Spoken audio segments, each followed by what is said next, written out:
একটি পাহাড়ি গ্রাম, চারদিকে অন্ধকার, আকাশ ঢেকে আছে ঘন কুয়াশায়। হঠাৎ দেখা গেল পাখিরা স্বাভাবিকভাবে আকাশে উড়ছেন। তারা যেন কোনো অদৃশ্য টান নিচের আলোর দিকে ছুটে আসছে। কিন্তু কেন? কেন নির্দিষ্ট সময়ে? কেন নির্দিষ্ট আবহাওয়ায়?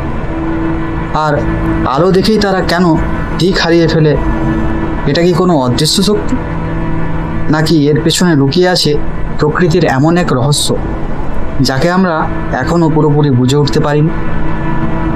এই রহস্যের নাম চটিঙ্গা।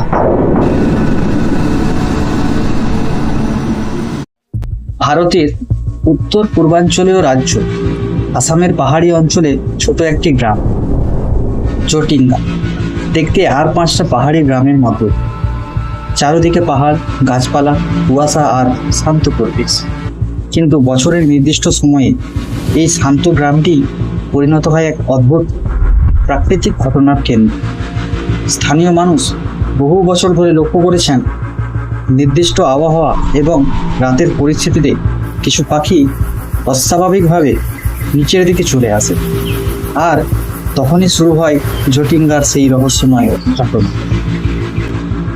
ভাবুন, চারপাশে রাতের অন্ধকার, পাহাড়ের গায়ে কুয়াশা নেমে এসেছে, দৃশ্যমানতা কমে গেছে, আর নিচে কয়েকটি আলো জ্বলছে।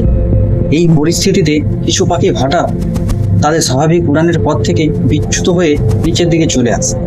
কখনো তারা আলো বা মানুষের বসতির কাছাকাছি চলে আসে, কখনো মাটিতে পড়ে যায় বা আঘাত। আর এই অস্বাভাবিক দৃশ্যই বহু বছর ধরে মানুষকে ভাবিয়ে তুলেছে। কারণ প্রশ্নটা খুব সহজ, পাখিরা এমন করছে কেন? সবচেয়ে অদ্ভুত বিষয় হলো, এই ঘটনা সব রাতেই ঘটে না, সব আবহাওয়াতেও ঘটে না, বরং নির্দিষ্ট ধরনের পরিবেশের সঙ্গে এই ঘটনাটির সম্পর্ক লক্ষ্য করা হয়েছে।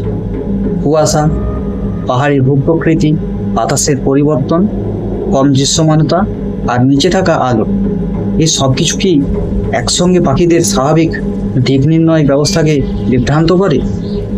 সম্ভবত এখানেই লুকিয়ে আছে চটিঙ্গার রহস্যের প্রথম সূত্র। এবারে আসি সবচেয়ে গুরুত্বপূর্ণ প্রশ্নে, আলো কি এই ঘটনার অন্যতম কারণ? কিছু গবেষণা ও পর্যবেক্ষণ থেকে ধারণা করা হয়, নির্দিষ্ট পরিস্থিতিতে কৃত্রিম আলো পাখিদের আচরণের প্রভাব ফেলতে পারে, বিশেষ করে যখন চারপাশের পরিবেশ কুয়াশাচ্ছন্ন এবং দৃশ্যমানতা কম থাকে। তখন দূরের আলো পাখিদের কাছে স্বাভাবিক দিক নির্ণয়ের সংকেতকে প্রভাবিত করতে পারে, ফলে তারা তাদের স্বাভাবিক পথ থেকে সরে এসে নিচের আলোর দিকে চলে আসতে পারে। কিন্তু এখানেই রহস্য শেষ নয়। একসময় এই অস্বাভাবিক ঘটনাকে ঘিরে স্থানীয় মানুষের মধ্যে নানা ধরনের বিশ্বাস তৈরি হয়েছিল।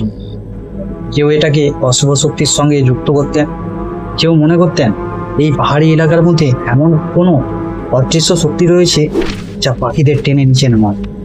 কিন্তু বিজ্ঞান অতিপ্রাকৃত ব্যাখ্যার পরিবর্তে খুঁজতে শুরু করে প্রাকৃতিক কারণ, আবহাওয়া, ভূপ্রকৃতি, কুয়াশা, আলো, বাতাস এবং পাখিদের নিজস্ব দিক নির্ণয় ব্যবস্থা।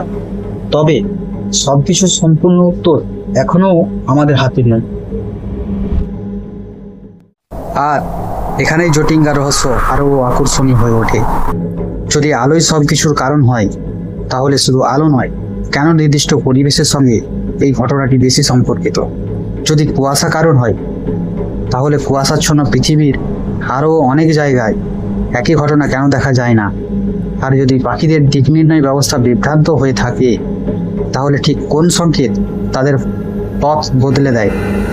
এই প্রশ্নগুলোর কিছু সম্ভাব্য ব্যাখ্যা বিজ্ঞান দিয়েছে, কিন্তু পুরো ঘটনাটিকে একটি মাত্র কারণ দিয়ে ব্যাখ্যা করা এখনও কঠিন। পাখিদের পৃথিবীর চৌম্বক ক্ষেত্র, আলো, আকাশের সংকেত এবং পরিবেশের বিভিন্ন তথ্য ব্যবহার করে দিক নির্ণয় ক্ষমতা নিয়ে বিজ্ঞানীরা দীর্ঘদিন ধরে গবেষণা করছেন। তাই চটিঙ্গার ঘটনাতেও এমন একাধিক পরিবেশগত সংকেত একসঙ্গে কাজ করতে পারে। কিন্তু মনে রাখতে হবে, এগুলো সম্ভাব্য বৈজ্ঞানিক ব্যাখ্যা। চটিঙ্গার প্রতিটি ঘটনার জন্য একটি মাত্র নিশ্চিত কারণ এখনও প্রতিষ্ঠিত হয়েছে এমনটা বলা ঠিক হবে না। আর হয়তো এই অনিশ্চয়তাই জটিঙ্গাকে এত রহস্যময় করে তুলে ধরেছে। দিনের আলো ফুটলে জটিঙ্গা আবার শান্ত হয়ে যায়।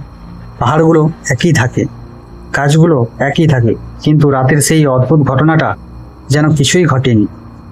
এমনভাবে সব কিছু আবার স্বাভাবিক হয়ে যায়।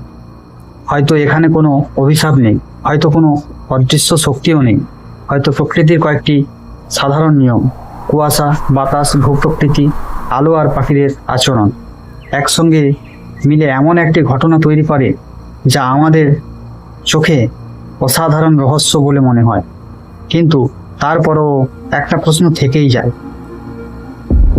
প্রকৃতি কি সত্যি তার সব রহস্য আমাদের সামনে প্রকাশ করেছে?